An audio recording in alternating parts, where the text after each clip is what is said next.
Joe Biden has been a CWA hero and champion on our issues forever and ever and ever and ever. That was a good photo opportunity there.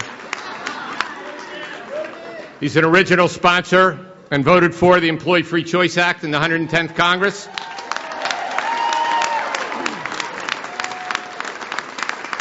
You can tell this is an issue they know something about here. Spoke forcefully on the Senate floor about the need for workers to gain stronger collective bargaining rights. He's also been a leader in bargaining rights for public safety officers. We have many public safety officer members. We had a resolution on that yesterday. The Vice President's Middle Class Task Force has taken him across the country already, including to the New Flyer bus plant, a CWA-represented factory that makes hybrid buses in Minnesota.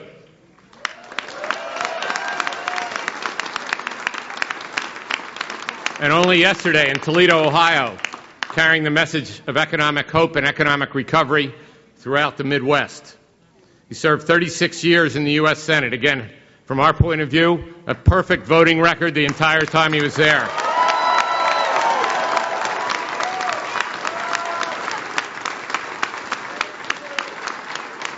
Championed many issues, including one we talked about yesterday, the Violence Against Women's Act. He's there on every issue. He's there every day. I can tell you personally, he's working actively to help us get 60 votes to put the Employee Free Choice Act on the floor of the U.S. Senate.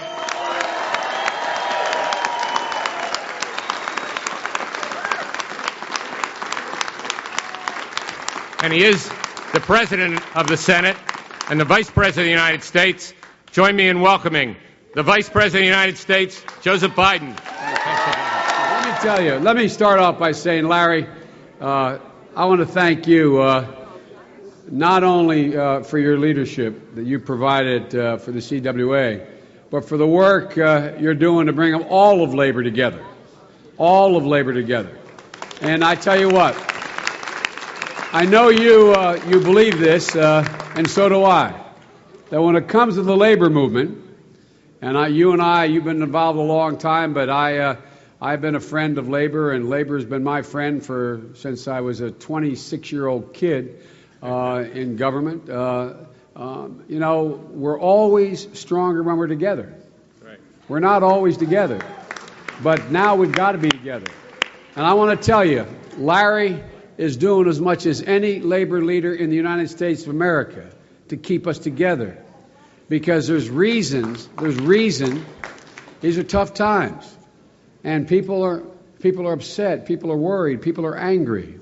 And with good reason. A lot of we're in this for the same reason, man. The President and I are in this for the same reason you are. It's about giving people who play by the rules, giving people who work hard, giving people who've done it right, giving people who are decent, honorable people a fighting chance. And right now, when so many of those people are being knocked down, so many of those people are being put behind the eight ball, even though we all collectively in labor in this administration agree on the result we're looking for, sometimes we get sort of lost a little bit in the tactic, the best way to get there. And Larry, I can't tell you the respect your colleagues, other presidents in the labor movement have for you. You're putting on the line. I mean, you are out there trying to bring it together. And I really appreciate it. No kidding. For real reason. Not an easy job. Not an easy. You owe your president. He's first rate. He's a stand-up guy, as they say in my neighborhood. So, Mr. President, thank you very much. You know, the CWA, as you could probably tell, and any press that's here, holds a special place in my heart, And I mean this sincerely. As we used to say in the United States Senate, where I used to work, if you excuse a point of personal privilege, when you'd stand on the floor and you want to talk about something personal, you'd say, would you excuse a point of personal privilege here? A point of personal privilege is these folks sitting in this row behind the head table here are my folks, including a woman from Iowa who I love, who was really great to me when we were going out there. It's not just Delaware, but it's Delaware in this sense that, folks,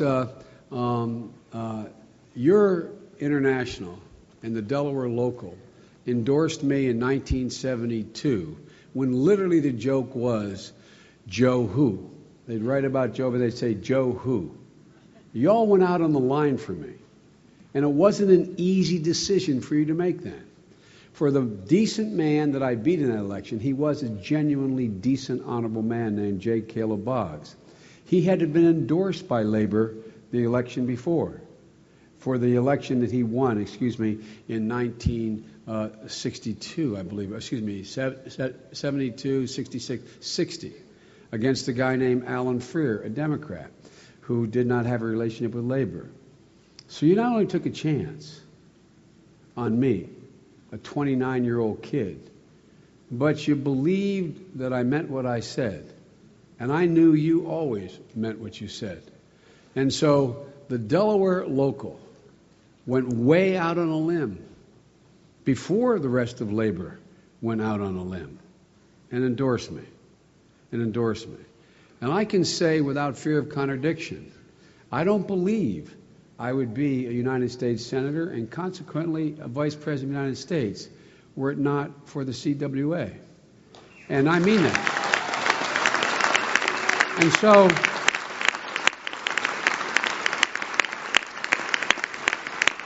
folks, and the reason that's not hyperbole. I won by just slightly more than 3,000 votes in a year when George McGovern got clobbered in my state. I ran with George, and I'm a friend of George. He was a great guy. He is a great guy. But in my state, it was very, very difficult at the time. Everybody says my state's now a Democratic state, Larry, and I think it is.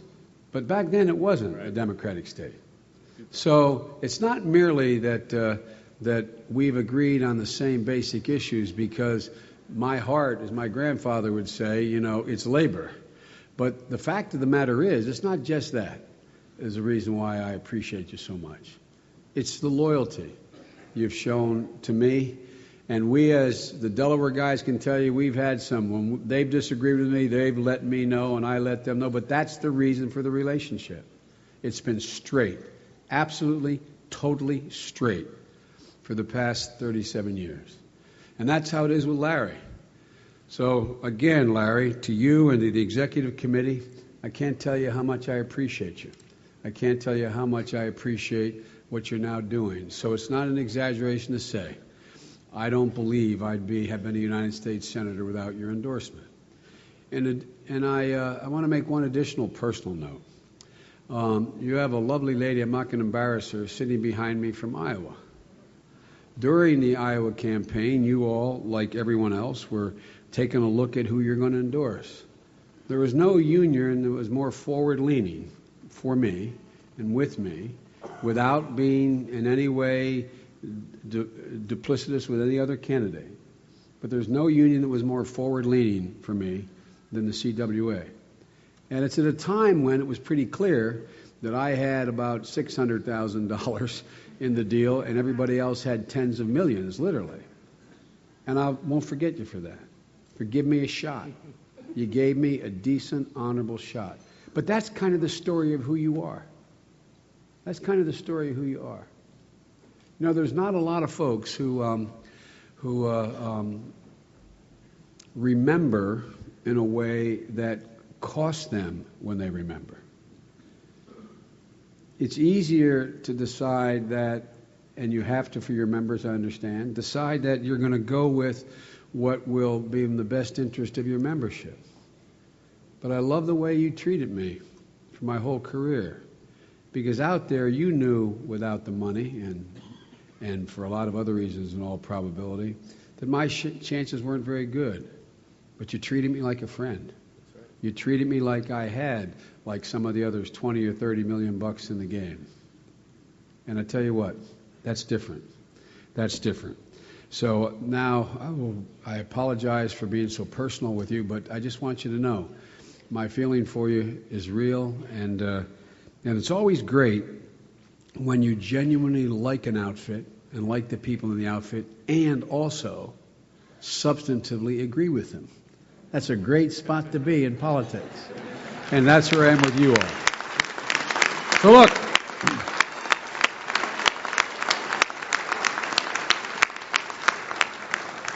look, maybe that's why I wasn't surprised at the difference you made for me and the President when the President asked me to join the ticket last November. Today, a lot of people look back on that election as if it were a piece of cake. It turned out to be such a significant win. Well, at the time, when I was asked to be in the ticket, at the time you guys went out and stretched the limits of your capabilities for Barack and for me, it wasn't so clear. It wasn't so clear. You broke your backs for us. You helped turn around states that a lot of people never thought we were going to be able to win. You wore yourselves out for us. And I just want you to know we know it, and we appreciate it. So thank you. Thank you very much.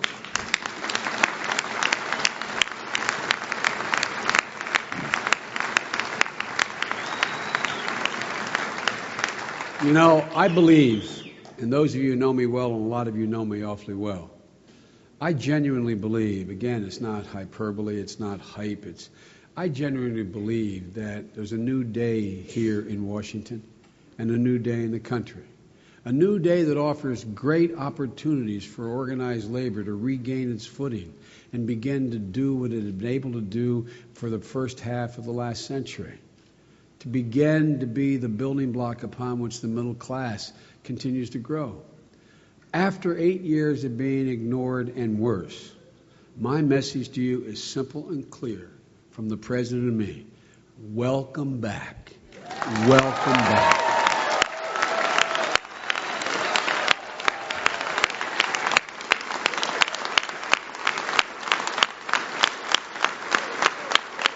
Labor's in the House.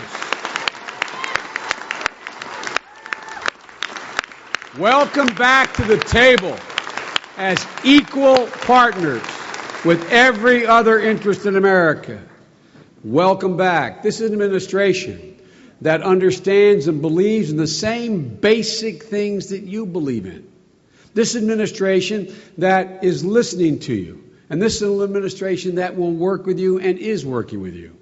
Our administration and labor, as I said, are in this for the same exact reason. To give hard-working Americans a level playing field, a fighting chance. That's all people in my neighborhood that I grew up in ever wanted.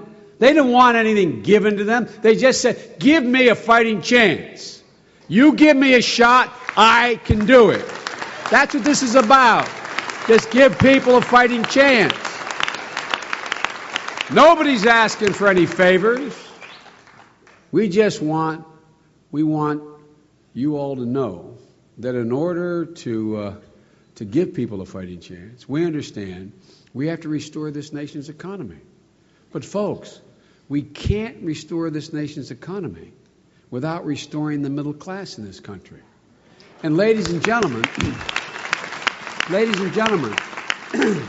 there is no way, and you've heard me say this for years, there is no way to restore the middle class without organized labor being restored to its position that it should be in. It just can't be done. It can't be done. And that's the central operating premise that we start from. It's not because you are, quote, an interest group we have to respond to. It's because we genuinely believe the history of the journey of the middle class in America, the road they have traveled, has been paved by the effort, the blood and the sweat and the tears of organized labor. That's how we created a middle class in the 20th century. That's how it happened. That is not being nice. That is just stating what I believe to be the facts. That's what we believe. You know, we used to have a basic bargain in this country. Larry's heard me say this. I said it, and I've continued to say it, that when workers make the economy grow, when productivity increases, the basic bargain we made back in the middle of the last century was that the people who create the economic growth get to share, not get it all, get to share in the economic growth. The capitalists who invest in capital, they should benefit from the growth. The CEOs, the company heads, they should benefit from the growth. But the productivity is produced in large part by the sweat and the ingenuity of the people who are generating it, and that's labor. And ladies and gentlemen, that bargain was badly broken over the last 25 years, but particularly the previous 8 years. You know, and it's not just the last 8. Look, I want to make it clear. We're not saying every problem we have is only because of the last president. There's a lot of this has been building. Okay? But to telescope this a little bit, from the year 2000 to 2007, the productivity in this country, the economy grew close to 20%. So the bargain would mean that everybody would grow. Everybody get a piece of the action. But what happened? The middle class, they actually lost, on average, $2,000 in income over that period.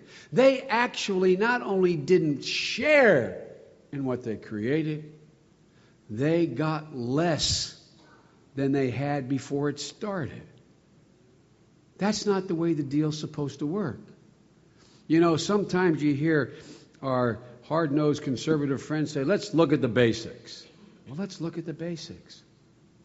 The basic fact of life is the people who produced the growth got hurt, not helped. So understand this. I know economists measure success and our success if we end our term with economic growth in the GDP. If they say the GDP is growing at 3% or whatever, then that's the measure of success. But that's not how we measure success. And you all know me personally too well. You know it's not how I measure success. Our personal measure that we're holding ourselves accountable to is, it's not sufficient. It's necessary, but not sufficient for the gross domestic product to grow. What is sufficient is if the middle class grows during that same period. If it does not, then we have failed. We have failed. So, folks,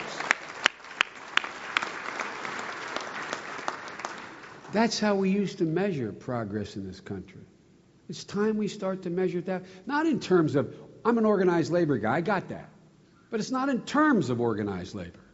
It terms of the byproduct of organized labor and all of labor. If the byproduct is hard-working people can have a single job, live in a decent neighborhood because of it, have their health care, be able to send their kids to school, have the hope and prospect that their kids can do better than they can do.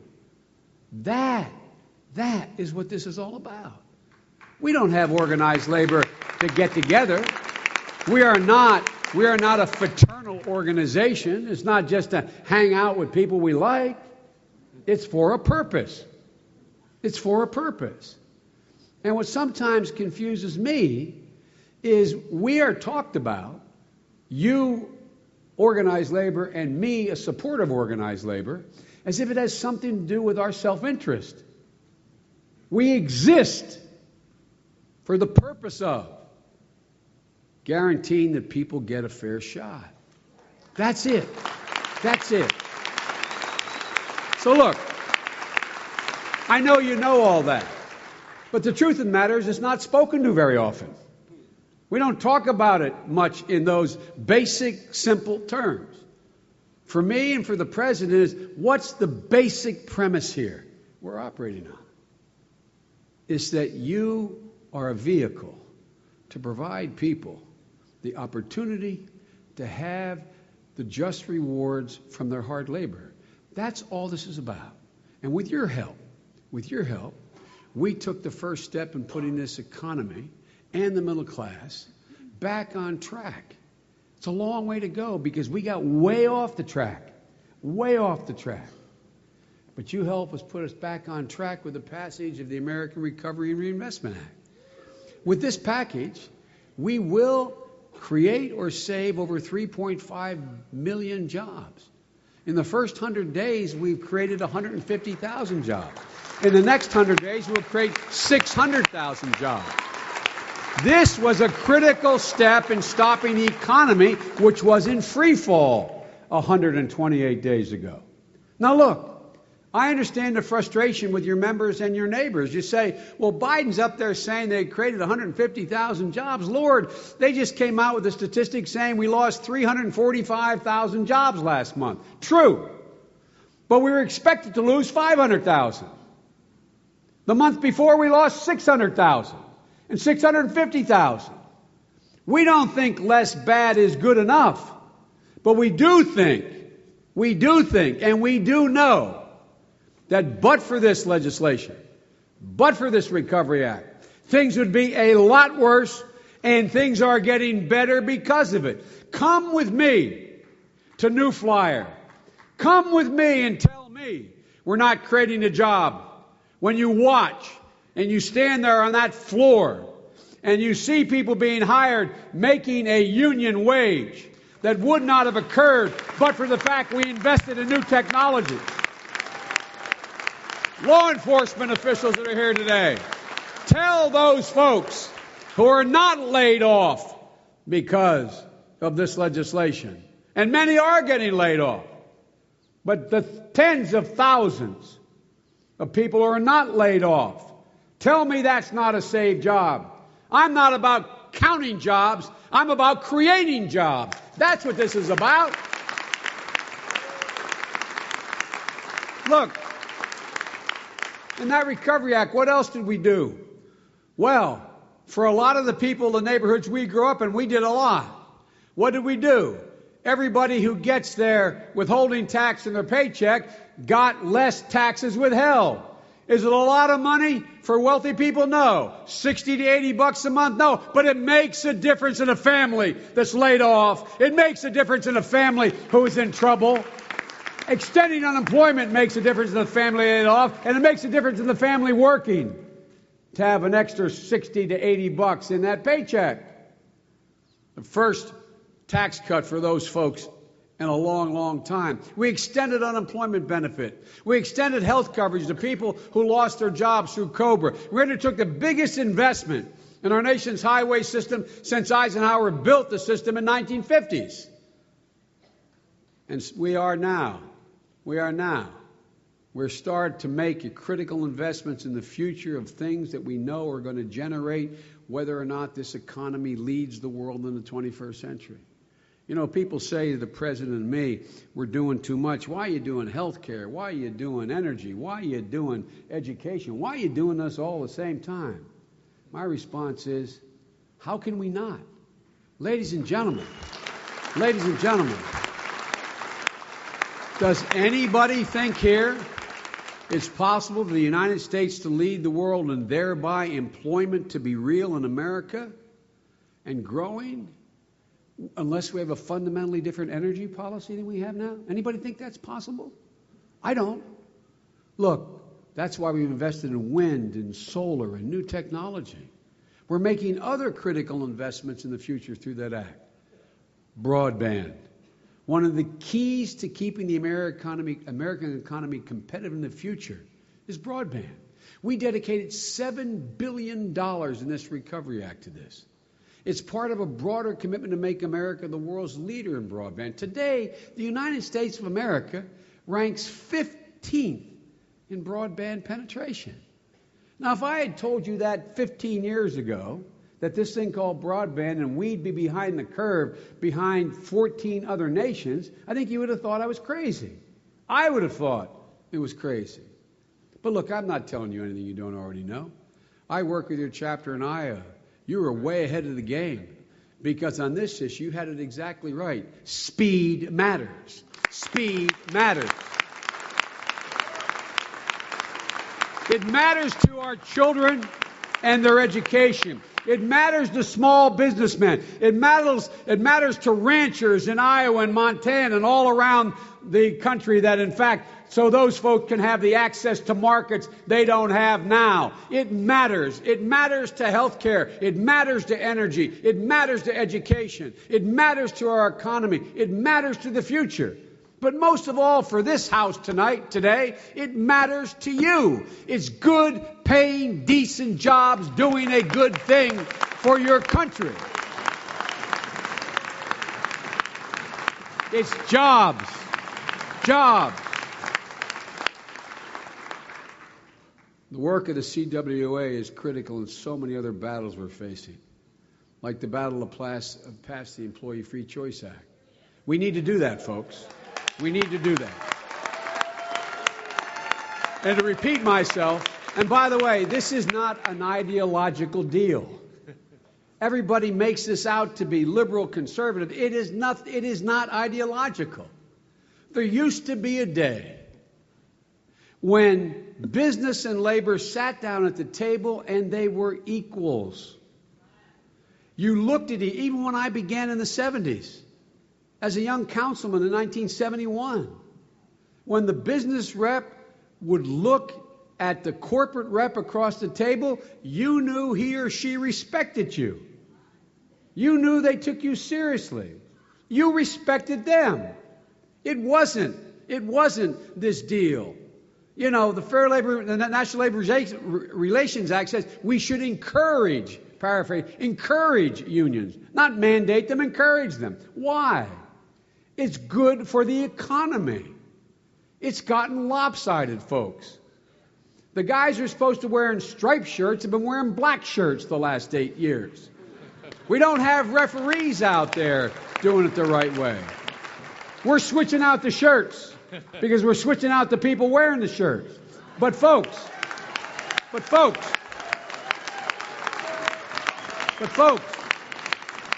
this is not anti-business. This isn't anti-corporate. This isn't anti-anything. It is pro. It is pro making sure that people who have a stake in the game and a significant contribution to make are able to sit at the table. And you don't get to sit at the table if you're not organized. And you don't get to be organized if they can string out electoral processes, if they can drag it out for years. That is not even where most American businesses are. The good guys in the business community understand this. They get it. But it gets played in the press as this great ideological fight. The liberals and the conservatives. This is about strong economic growth or weak economic growth. This is about the major players, business and labor, being able to have a say. Ladies and gentlemen, no one has been stronger in this fight than Larry. Here's how I look at it. We just need to restore some balance to the system. That's really what it's about, Larry. It's really about balance. I mean, we get so convoluted in these national debates. It's about balance. Balance in the system. It's about, literally, it's an overused phrase, leveling that playing field a little bit. Not giving you any advantage. You don't deserve any advantage over business. Business deserves no advantage over you. No American deserves an advantage over another American. It literally is about just leveling it out. And by the way, you guys know I've been with you, but sometimes labor's been dead wrong. I'm not here to say labor's right about everything we've done, but I tell you what labor's right about. Labor's right about saying, unless we're in the game, workers get the short end of the stick almost every single time.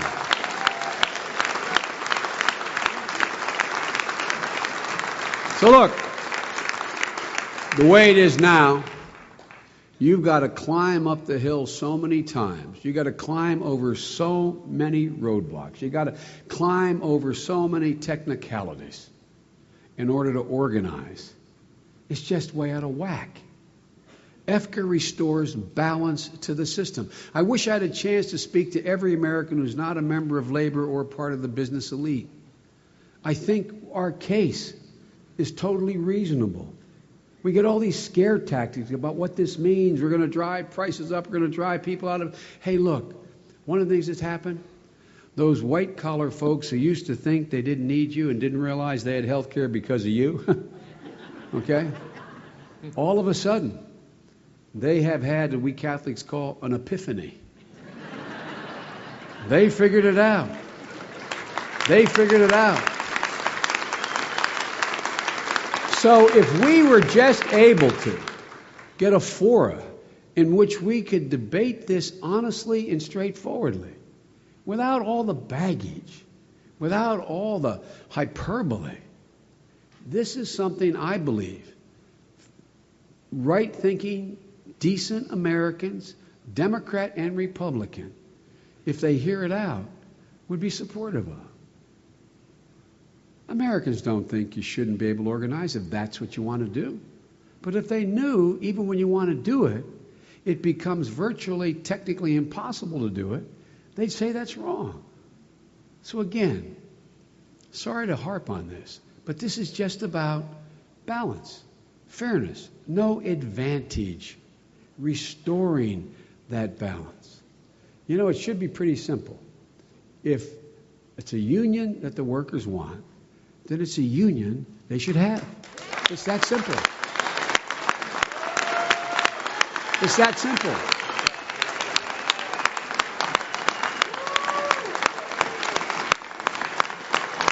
And folks,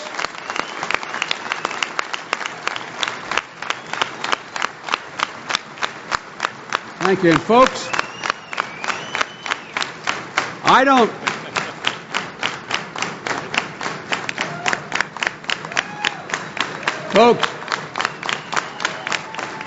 think there's a single leader up here who would say, if in a fair count, employees don't want a union, well, they shouldn't have to have a union. This is just about, if you want it, you're entitled to have it. And so here's the other thing I want to do. Here's one other battle where your work and your support is critical. And in a sense, it is almost as important. In other ways, it's even more important. And that's health care. Look, let me just, I know you agree, but here's where we are. The president has made this his number one domestic priority. If we're able to, at this moment, and this is a moment when for the first time, Larry, since I've been involved, conservatives and liberals alike understand the need for radical change in our present healthcare system. We are no longer arguing whether it's a privilege or a right to have health care in America. And we are no longer, and that's a gigantic change. A gigantic change. Why has that changed?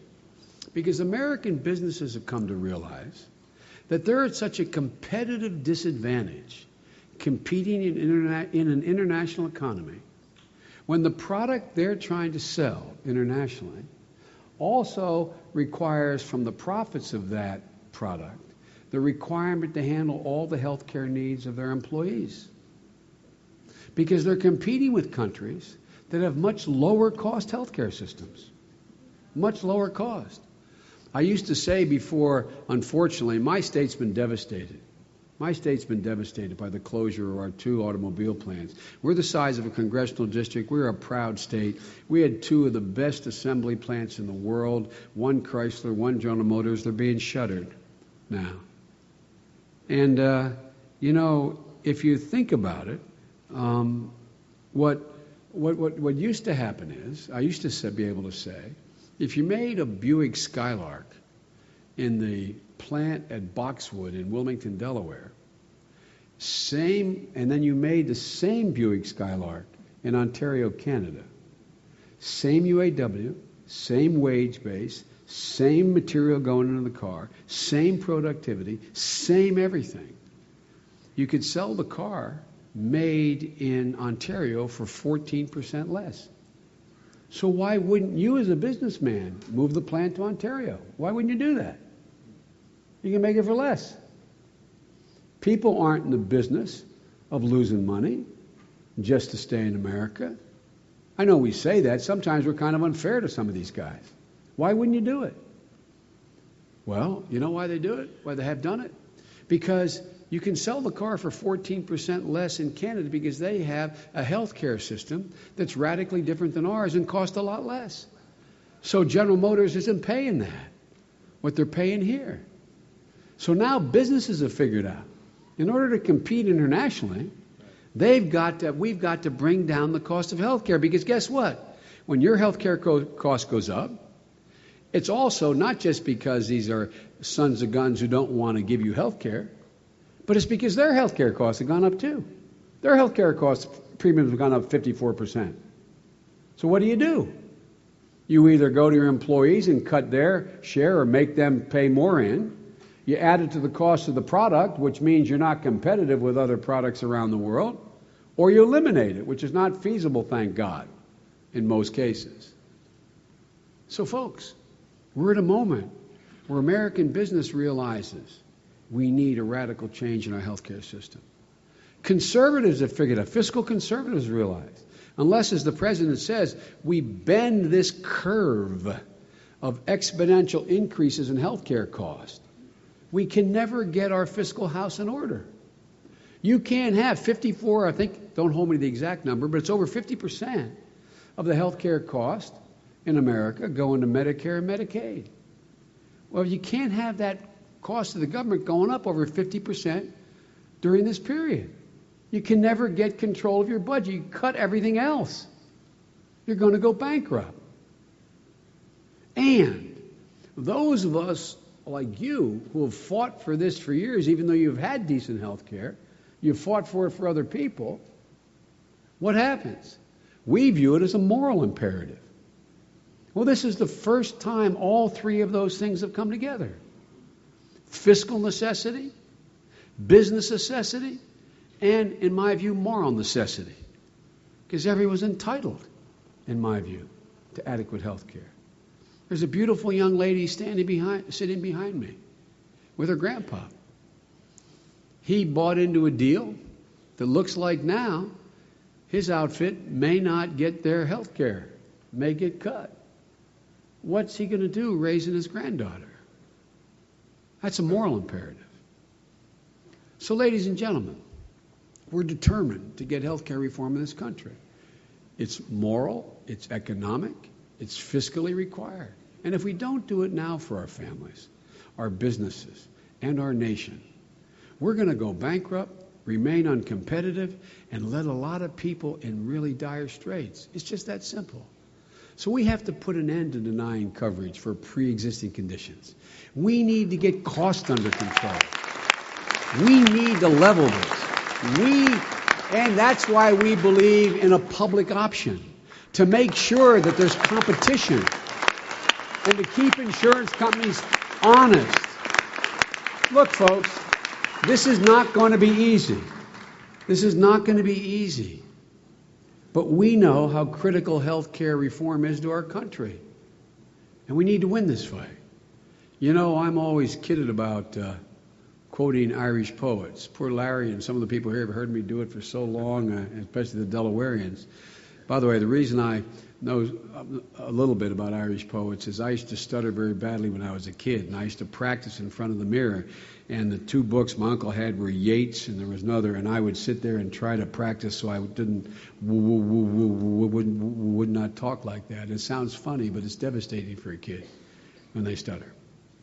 And so I find myself, the things that come to mind often are the quotes of some of these poets and Irish essayists.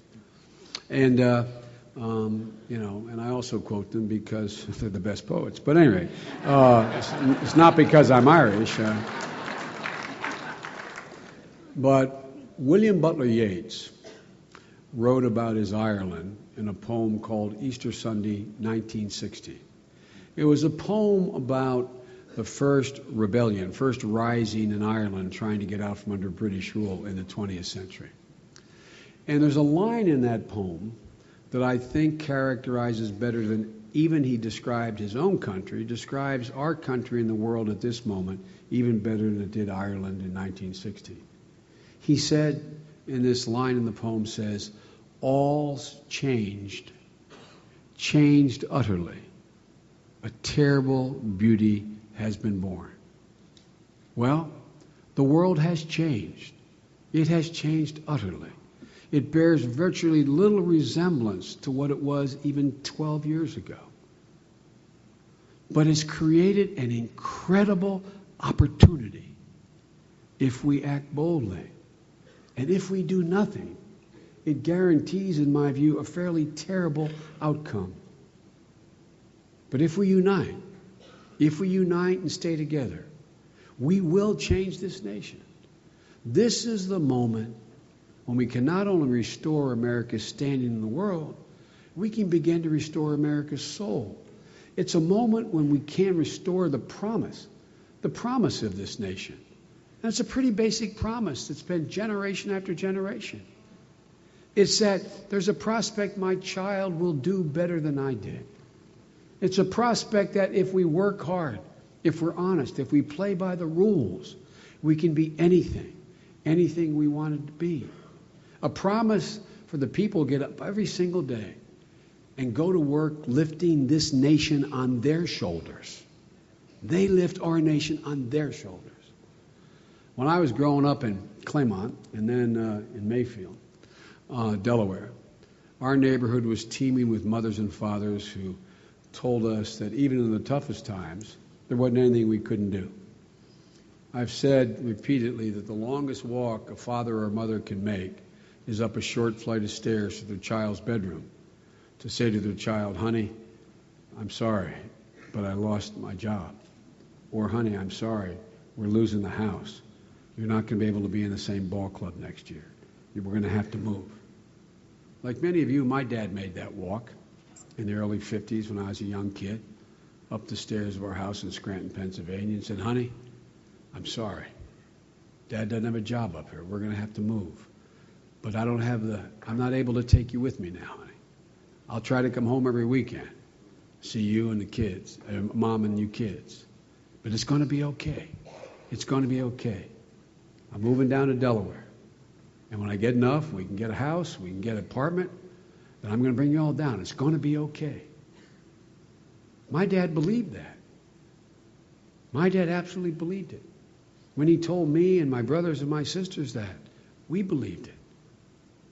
Because there was a sense that as tough as things were, if you were willing to just gut it out, go do it, jump in. One of the first jobs my dad had was cleaning the inside of boilers at Kyle. Remember, there used to be an outfit called Kyle's that did heating systems. My dad didn't mind that. But guess what? How many people in my hometown of Claymont, in your hometown today, in working class neighborhoods, are able to say to their children and really believe it, don't worry, honey, everything's going to be okay. Don't worry, we just work hard, play by the rules, this is all going to work out. If you're honest, if you're decent, and you love your outfit, this will work. I wonder how many people, when we took office, believe that. Well, one of the things we want to restore is the ability of a father or mother to look their kids in the eye and say with an absolute sense of certainty, honey, it's going to be okay. It's going to be okay. To me, that is the ultimate measure of whether or not a society is fair and just. Not that it guarantees that parent that everything is going to be okay, but that parent believes, and there's a situation that exists, that if they do it and they work hard, that in fact, over time, it will be okay. See, the thing I think people misunderstand about us, you and me, is we're not asking for anything. We're not asking for anything. My dad would cut his hand off before he took charity. What we're talking about is just a shot. Just a shot. We believe my dad when he said everything's okay.